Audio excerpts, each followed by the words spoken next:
As a sex and intimacy therapist, I work with couples who oftentimes their sex life isn't really broken, but it's in a rut. And if you've ever been in a sexual rut, you know what I'm talking about. Sometimes it happens when you're trying to conceive a baby and you just keep having a sex and it becomes very mechanical.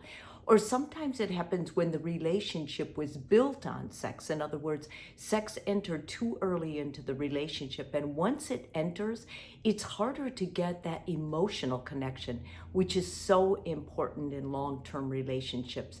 And sometimes it happens because sex becomes routine and people just go through the motions. When your partner starts feeling like it's part of their daily or weekly routine to have sex, it starts taking the spark out of it. There's no longer the emotional connection or the foreplay that's supposed to be involved with sex play. My first recommendation to couples that tell me they're in a sex rut is, why are you putting all that pressure on your sex life? Take a sex break. A sex break? Yeah, a sex break. And it can really do your relationship good. It revives it. It resets it. It makes it in a deeper emotional connection, which is what most couples want. Not only that, taking a sex break allows you to have some time to yourself, time to get to know yourself, self-awareness. Do you really get touched in all the areas that feel good? Do you know what areas feel good? Are you really focused on just pleasing your partner or yourself in sex? Or has sex become like, are you trying to develop more the sacredness? When you take a moment or a week, or what I recommend, 2 weeks, to not have sex be part of your relationship, you can focus on the other areas that make sexual connection so important, such as sensuality, such as foreplay, such as just being together and what that feels like skin to skin. I'm going to give you ideas of when I think it's an appropriate way to take a sex break and why I think it's appropriate. So I've already gone through possibilities of scenarios for you all. Now let's just go through why I think it's so important for your sex life or for your relationship together that you take a sex break.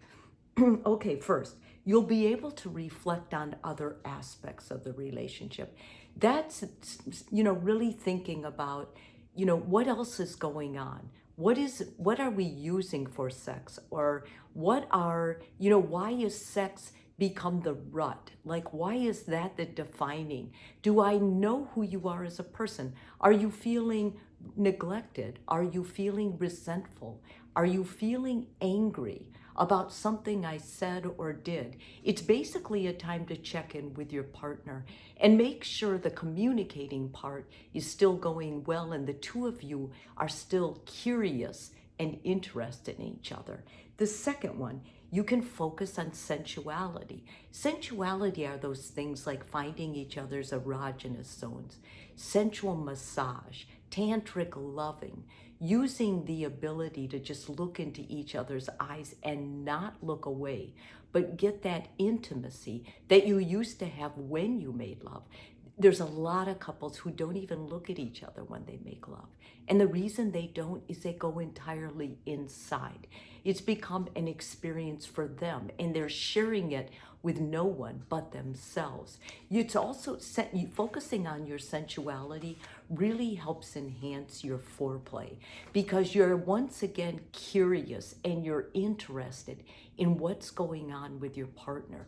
Something as simple as holding each other's hands and looking at each other and sharing a glass of wine or an appetizer at a dinner can give you an incredible an incredible intimacy that if you haven't taken time to do that because you're so focused on sex or sex is first, this is a good way to take a break and also restore that.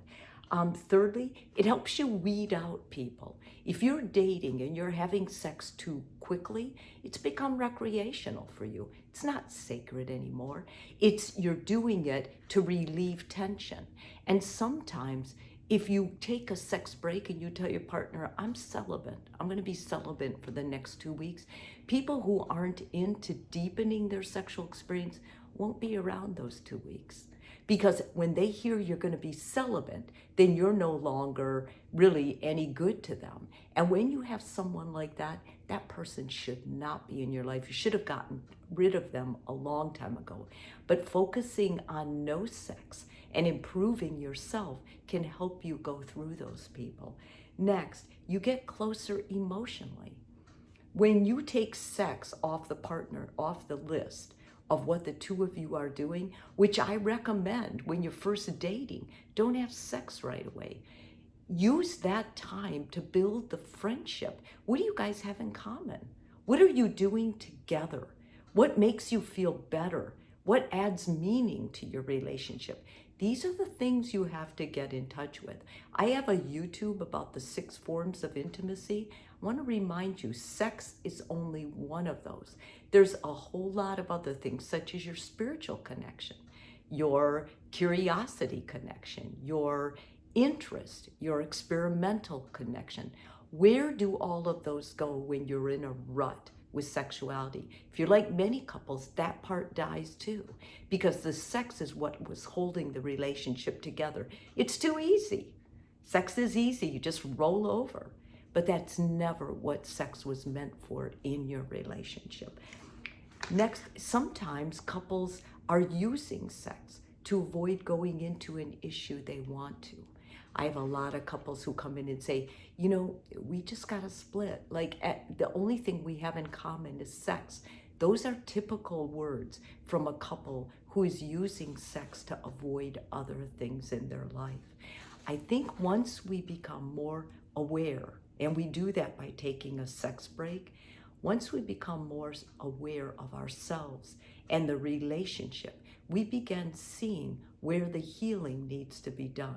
And if you're like many of my couples, taking a sex break is going to not only help enhance that self-awareness, it's going to improve the relationship on the true emotional connection part, which is all the stuff that really holds it together.